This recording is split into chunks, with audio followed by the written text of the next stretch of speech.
How to check in for our flight trip.com. Welcome back to our channel. In this video, I'm going to show you the procedure to check in for our flight on trip.com.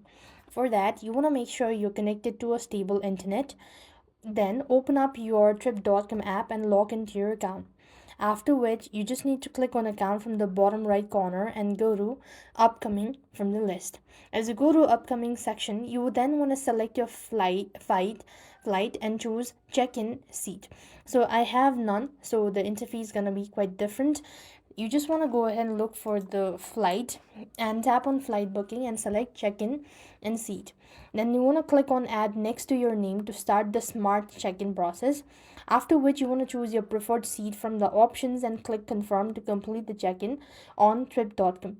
As you do that, your mobile boarding pass will appear.